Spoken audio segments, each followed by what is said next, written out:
Hey guys, and welcome back to our White Tigers Rising series here with the Truro City Football Club. I thought I'd start on a slightly different screen here as we are, as promised, at the end of January. We are in the process of a board takeover, so a fan group. Our chairman is looking to step aside, and a fan group is looking to take over the club. So we are in the process of a board takeover. A couple of things to note. When we finished last episode, I said looking at this month, it was going to be a really tough month. And if we could come up with 6 points, that would be a really big month. Well, jumping into the schedule, turns out we did 9 points this month. So pretty damn awesome. We did lose to Braintree as I expected, and we kind of got our rear ends handed to us in that one. But then we went away to Dagon Red, and I made a couple of changes, and I'll get into them in a minute. But we ended up exploding on Dagon Red. We put 3 goals in, Carl Wright for 2, and Jamie Veal for another one in there, and just absolutely manhandled them. We then went away again to Stockport. Jamie Veal and Charlie Adams banged those in. And then we came home to Whitehawk, and home has been a problem for us. But Jack Calver and Jamal Lawrence knocked those goals in. I did field a pretty rotated side, as you can see. Young goalkeeper, some different guys in the midfield, different guys on the wings. Just to kind of rotate some dudes in and out because I didn't really care about this. We lost 2-1 to Dulwich Hamlet. Not that disappointed, to say the least. We're out of the FA trophy, so we're not going to repeat, but okay, whatever. Not that big a deal. So, coming back here, we sit 9th in the table right now, 8 points back of walking in 5th, and 13 points clear of the relegation zone. So I think we're performing about where I would expect us to be performing. We're kind of in that zone where I think we ought to be performing right now, which isn't bad. I think this is pretty comfortable. If we can keep this up, the guys at the top are clearly a different, pushing it, right? I mean, you can see there's a 7-point gap between 5th and 6th, and we're only a point back. From that. So I think if we can keep pushing things up and stay in this 6th to 10th zone, that would be a fantastic way to finish the season. We'll get some decent prize money. It'll allow us to turn some things over in the summer, and kind of rebuild the squad to go after those top places. I think next year we really need to focus on getting our finances really strong, because I'm convinced we need to be professional to get at it. I think we're going to need to be a pro squad to get out of this division. But we'll see what's happening. As you can see, we have clawed our way to an even goal difference, and we are now the 21st best offense in the league, that we came alive. So tactically, what did we do? I'm not convinced the fullback change here has made a huge difference. We took them off of limited fullbacks and put them onto fullback, on defend. What I did notice was I had an instruction for aim crosses at center in this one on both the wings. And I took that off, and as soon as I took that off, it seems to have made an entirely huge world of difference. My guys are not trying to pinpoint aim crosses. They're just dumping crosses in there when they get a shot in the right places, and we're scoring goals from it. Just to take a quick look at the squad here. Veal's on 4 goals and 8 appearances for us, and Akinelli's woken up a little bit. He's also woken up in assists, and as you can see, our wingers have woken up in assists as well, and our average ratings are starting to wake up a little bit too. So we've got guys that are starting to kind of perk up here. The squad's getting it together, so things are starting to sort of to gel. We do pick up a lot of yellow cards, mainly coming out of one guy, and he's been injured for a while. Our attendance is sort of atrocious. I mean, we're averaging a little bit under 1,000, which is up quite a bit from where it's been. But we really need to kind of we need to start growing the squad. We need to do better, get some buzz in and go. Only other thing of note is it looks like we're going to probably lose Kofi Boateng. I can't get him back on loan. Plymouth won't let them come back. They want them to play with better players, although we're ninth in the table behind them. So I'm not really sure what to tell them. Um, but they won't let us sign him or re-loan him out. And right now we're just not in a position to pay the 12K. As you can see, we're currently slightly overspending the payroll budget. But as you can see, our next season commitment, we have $100,000 in available wage. We're going to have more than that. I haven't finished making decisions on who's staying and who's going. But we are going to have some decent money. And then just one last one I'm keeping my eye on. As you'll notice, the man himself who set Truro on fire yesterday or last season, um, as our deep lying forward who put 16 goals in the league in 36 appearances. Um, Turkey's let him go. Don't know why. He's a free agent. As long as he's sitting out there at the end of the season, we're going to snap him up, and he's going to join Jamie Viegel as our striking partnership. We may keep Akinelli on the bench. I haven't made up my mind, but I think Nyman's moving on. So FA Trophy stuff, nothing we care about anymore. We haven't had the best run against Chester in our history with them, but I'm feeling a little better. We've woken up a bit here in the league.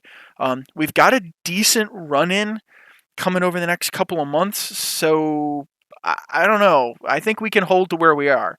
Can we chase down the guys at the top and crack into a playoff spot? I'm not necessarily convinced that that's going to happen, but I'd like to stay where we are. Okay, so we're going to get into. I don't care. I sell them to you for a bucket of balls and some water bottles at this point, but I keep trying to take them off a loan just to get those messages to stop, and it won't stop. 6 wouldn't be bad here if we could get up. If we could get ourselves into a position where we are pushing. We're going to need to make up a lot of points. We do play a bunch of those top guys, so if we can keep this run up, coming into the end of the season and sort of beat up on some of those teams a little bit, it would be fantastic. Just to see what we could do. I'm not convinced, and nor am I aiming for the playoffs this year. I like I said, I've said a couple of times, I don't think it's realistic for us. I also don't think that I would be very concerned if we got lucky in there and managed to sneak into League Two at this point. I don't know if the club is necessarily in a good enough spot for to handle that at this point. Oh, nice job, doofus. That almost got ugly really fast. So I think we need to spend a little more time in the National League here, but I think we're only good. I think we only need another season or two. I can clean up a bunch of the youth stuff, get a bunch of those guys out, save ourselves, get out of playing those leagues, save us a bunch of money. Oh, crow. Oof.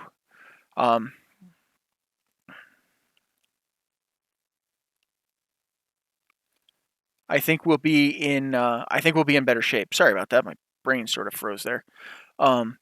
We've got. I mean, clearly we're up in ninth, so we've got some of the right bits and pieces. We've retained Charlie Adams. I'm going to retain Jack Calver. He's been playing really well in that playmaker role. I think we're going to try and get Rakawamwe on a backup for Adams in there. I think we're going to end up looking for some new wings. I want to get Print in as the deep lying forward, and then we may keep I may keep Akinelli in the background. I may look just as another backup, and then I haven't made up my mind. I think I'm going to let the back four. They've been playing better. I want to see if I could take a stab at getting Boateng, or see what else is out there. Just to kind of take a look and see what we can do. But we need to do some work in the back. That's abundantly clear to me. I think we're going to end up bringing McKinnon on at halftime if he gets there, because Field's playing he's having himself kind of a crap. You know what? He's got a card, and he's before it costs us something. I'd rather do that before it costs us something. So I think clearly the midfield. I think we're on to something with Jamie Veal. Um, Up there is the advanced forward. He goes through these little spots where he goes down, and then before you know it, bangs one in. Um, come, keep going out there. We're gonna win today. Let's give him a little pump up. Pump up this jam.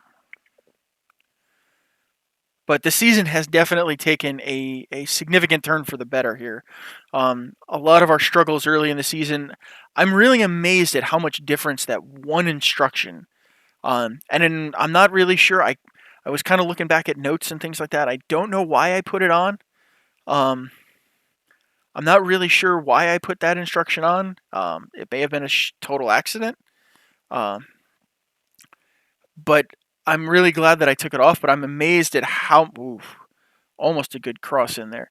I'm amazed at how much difference it made. Almost instantaneously, how much difference that made. Oop, Akinelli. Oh, can't quite find right there. I wish he wouldn't do that sometimes. I definitely have the distribute to fullbacks instruction on for Barnes. So I would love it if he didn't do that very often. Oof.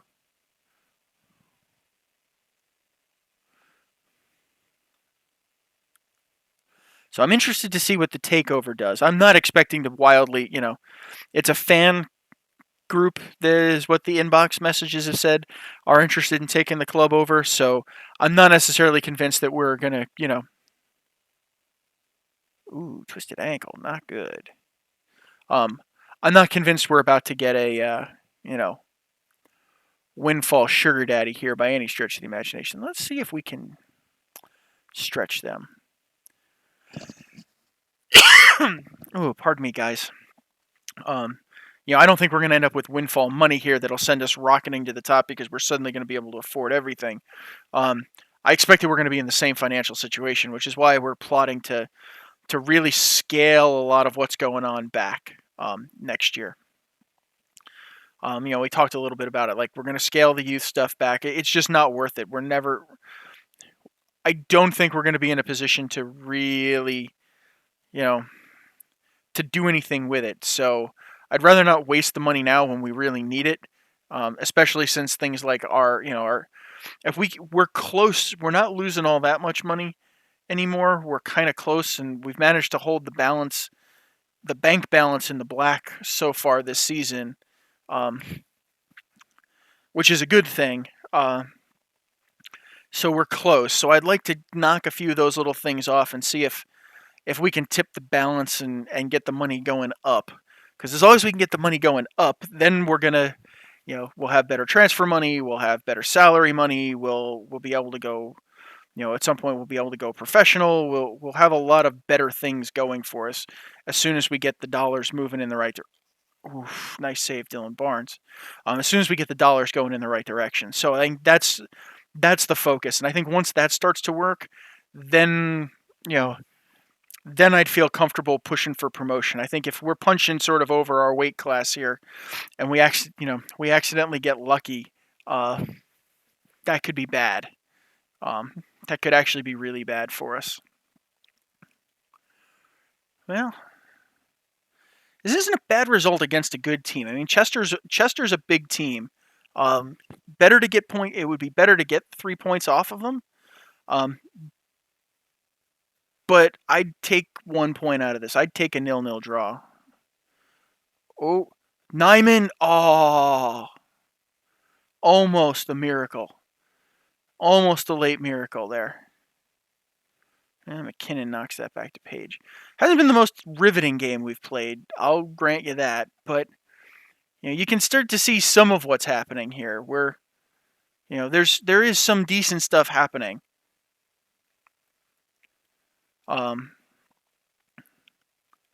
Lawrence, can he get something in there?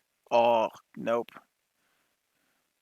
You can start to see that we've loosened up. Crosses are getting better. We're getting more dangerous. That's for certain.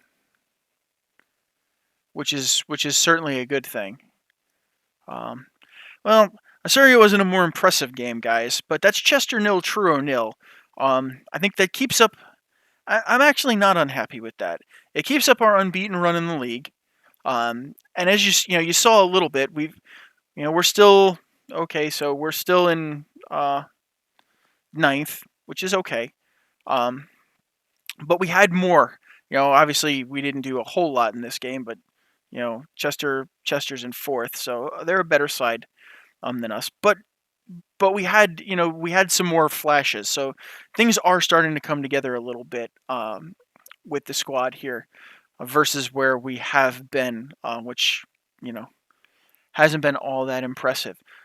So let's see here. We are in the month of February. Wow. February is a fast month. Looks like we're going to be able to sneak some rest in. So we'll be back against Ebbsfleet United at home. Only a couple of games this month. So not a bad deal. Looks like March and April are going to be the big months. You know what?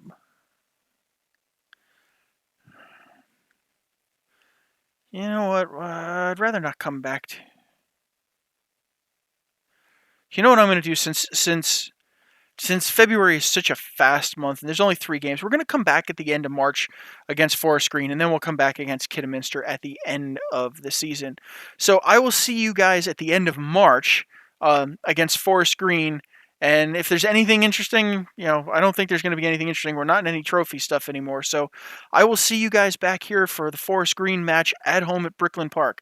So until then, guys, remember, if you like the video, please hit that like button. If you love what we're doing on the channel and you want to see more every day, smash that subscribe button. It means a lot to us. And I will see you guys at home against Forest Green. Bye now.